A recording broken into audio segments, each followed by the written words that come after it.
integrating with what we're talking about, we got a couple short LessWrong posts, so they shouldn't Yeah. take too much time to cover because they're kind of. Luckily, I think he's actually at a conference when he's writing these, so he didn't spend all that much time on them either. But they were combined like 10 minutes of reading, so they should be a combined 10 Yes. minutes of talking about. So the first post we're talking about is words as mental paintbrushes. And he says, suppose I tell you that it's the strangest thing. The lamps in this hotel have triangular light bulbs. He says, you may or may not have visualized it. If you haven't done so yet, do so now. What, in your mind's eye, does a triangular light bulb look like? Very much like sort of a glass pyramid thing with rounded edges and little filaments inside, and you can screw it in like a regular light bulb. Rounded edges, not corners. I mean, like the corners they're more like the beveled corners you would get on tiles, but not like sharp angles. Okay. I mean, because to me, the tip could look like a Christmas light, where it's kind of pointy, Mm. But yeah, it's not going to be stab yourself sharp pointy. Well, he moves on to talk about, he says, believe it or not, for some decades, there was serious debate about whether people really had mental images in their minds, an actual picture of a chair somewhere, or if people just naively thought they had mental images, having been misled by introspection, which is, very bad, forbidden activity, because it's not scientific. Mm-hmm. And I don't think he mentions this. He wrote this in 2008, and this might have been before the phenomena of aphantasia was widely known. I think it is, yes. Yeah, some people just don't have mental imagery, and Yeah. this number, some are maybe up to 10% of people. I strongly suspect that some of the founding behaviorists may have been aphantasic, and so that would make a lot of sense. Maybe it was I don't know which it might have been that was the most influential or argued most steadfastly against the idea of mental imagery. But part of the focus on behaviorism in general was just because, well, we can't scientifically ask people what's going on in their heads. We have to look at what they do. Because that's the only real science, and psychology's moved on past that. But I think that hang-up may well have been caused by some of the founders of that field not having mental imagery. Yeah. And so when they hear the people talking about it, they're like, you guys are being unscientific and ridiculous. This is all metaphor. Fuck you guys. Right. Like people who hear voices. It's all just a metaphor, right? Right. He says that there's a deranged legacy of behaviorism which denied the existence of thoughts in humans and sought to explain all human phenomena as reflex, including speech. Which I thought it was kind of appropriate that this LessWrong episode is with this LessWrong post is with this episode, where we talked about the early preconscious humans that are more in a flow state, and a lot more things are vibes and reflexes and instincts rather than having thoughts. Maybe it's because we tend to have our posts on rationality adjacent subjects or whatever, but or our episodes rather. But the LessWrong posts seem to align with our subject a surprising amount of time. Yeah. And it's never planned. No, I mean, it can't. We're reading these in order, Right. I remember reading about that because I once upon a time had a psych, or I guess I still have a psych degree, but I once upon a time was a psych student, and the idea that they denied the existence of all thoughts in humans. I can't remember when this was taught to me or who said it, or the context of any of it, but I believe my thought at the time was that there's no way anyone actually thought that. I think they dismissed that as unscientific and therefore not part of the field. But that might have just been my takeaway. Maybe there were actually people actually arguing that. Yeah. If they were, I have no idea where they thought those thoughts were coming from. Right? I mean, was the person making that argument a philosophical zombie?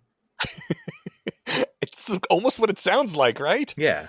It's like, what would lead them to think that other people, or what would lead them to have that thought if they're going to deny the existence of thoughts? Well, the world can only wonder. Speaking of aphantasia, one of the things that kind of annoys me about it is oftentimes people are told to picture an apple. You can't do it. You may have aphantasia, which I hate because when do you ever imagine an apple? Never. I sometimes have a hard time picturing an apple, even though I can do an entire movies in my head, So I think it would be easier to ask someone picture the face of the person you most love, because they see that a lot. Or in my case, I often run around thinking just picturing if I had a lightsaber and I could slice through this thing. I can literally see that very easily on demand, basically. And things like that are when you try to do something that's fun and just visually memorable. It's I could totally picture what it would look like for someone to kick in my door right now, or to have it blown open with Dumbledore magic. It's super easy, and I think those are much easier to imagine than picture an apple. I'm I don't know what an apple looks like. When's the last time you saw an apple? I mean, it's probably been at least a few days, but I did think of Apple several times just during this reading, not just this Mm. less wrong post, but during the essay, Oh, yeah, good. That's because it's true. mentioned so many times. But it's funny, speaking of everything being a spectrum, I think I can't remember the word for it. There's a condition by which people can't recognize people's faces. Yeah. What is it called? It's not going to come to me. Anyway, uh, I think I have that to some extent because Hmm. I'm really, really, really bad at picking out people, even people I know. And it makes, I think, watching TV shows, movies with me kind of annoying if I'm asking, is that the same person from the Oh, last scene because they changed shirts or something? Um, right. what was interesting is in this post, he talks about how one way to test if people can imagine stuff like in their minds is having them imagine a shape and then ask them to rotate it. Does it become this shape? And Hmm. I've done that a ton because I've been doing twin studies stuff since I was a baby, and that's one of the Mm. common exercises is those sort of spatial manipulation cognitive tasks, I guess. Oh, that's And neat. what I didn't know until I reread this post is that the time it takes to answer whether or not this shape can be that shape actually correlates with how much rotation you have to do to make it line up. And you found that to be true? I mean, I think it must be. I'd have to look at some examples. You can find these online super easily, but um and I haven't timed myself, but no, definitely some you just look at and like, oh yeah, turn that, a little bit clockwise and that's it, right? Other ones you're like, okay, gotta rotate. Yeah, the longer ones are the ones that are more rotated, Mm. you know? Um Yeah. and so especially if you're allowed to flip the shape or something. So Yeah. yeah, the more work I have to do with the shape, the longer it takes, which is evidence of the fact that I am actually picturing the thing, right? Hmm. Or is that necessarily evidence of that, or could I just be looking at the two shapes and not actually picturing either of them moving, just trying to smash them together and see if they fit, and that takes more time if they're less aligned? I don't know. I haven't taken one of those tests and I don't even know how long. I guess I'm not sure if it's evidence in favor of visual imagery or not, but it is interesting, and it is fun that Yeah. the time it takes to give an answer correlates to how long or how far rotated away it is from the original shape. Any other things to hit on this point? Yeah, he says that words, or rather, the concept behind the words, are paintbrushes. You can use them to draw images in your own mind. He said, think of a green dog as one of them, I think. Literally draw if you employ concepts to make a picture in your visual cortex. And by the use of shared labels, you can reach into someone else's mind and grasp their paintbrushes to draw pictures in their minds. Sketch a little green dog in their visual cortex. It worked. It did. Uh, but then goes on to say, but don't think that it's the symbols or the letters that draw pictures in the visual cortex. Apple is merely the tag attached to the true and wordless Apple concept, which that's what paints the picture in your visual cortex. The labels are just pointers. And he ends with, what does a word point to? And I'm assuming that will be answered in a upcoming post, because you don't end a essay with a question unless you intend to answer it in the further essay, right? I mean, well, the answer is I don't think it needs to follow up. Like, what does the word point to? It points to my concept of the thing, right? Uh, Oh, it points to everything we've been talking about, the Bayesian cluster space in our head of things that look like that. exactly. So, like, and this is part of the fun thing of just communicating is like, just for the sake of getting into it a smidge, what did your green dog look like? He looked kind of like a terrier, except very green, like not a moss green, sort of a darker green, and sort of almost wet for some reason. I'm not sure why. Maybe because Shrek always kind of looks sort of wet. Um, That could be it. so What for did me, your green dog look like? it looked like a Clifford the Big Red Dog, but small and green. Aw. And so what's fun is that, this is just part of the difficulty of communicating and thinking that we have. We both pictured green dogs, but we pictured very different things. Mm-hmm. You pictured like an actual dog kind of dyed green. Yeah. And I pictured the Maybe cartoon that's why dog. he was. Maybe that's why he was wet, because someone had just dropped green dye on him. Right. So yeah, it's an interesting fact about just so what does the thing point to? It points to our clusters of things in concept space that overlap.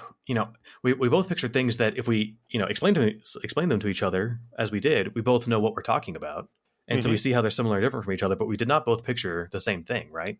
Yeah. So the labels are pointers to different points in memory, and that's computer science jargon, but the idea that like well, you took C and you wrote C programming in high school. You remember pointers. I do. So it's like they did not point to the same thing in our minds, right?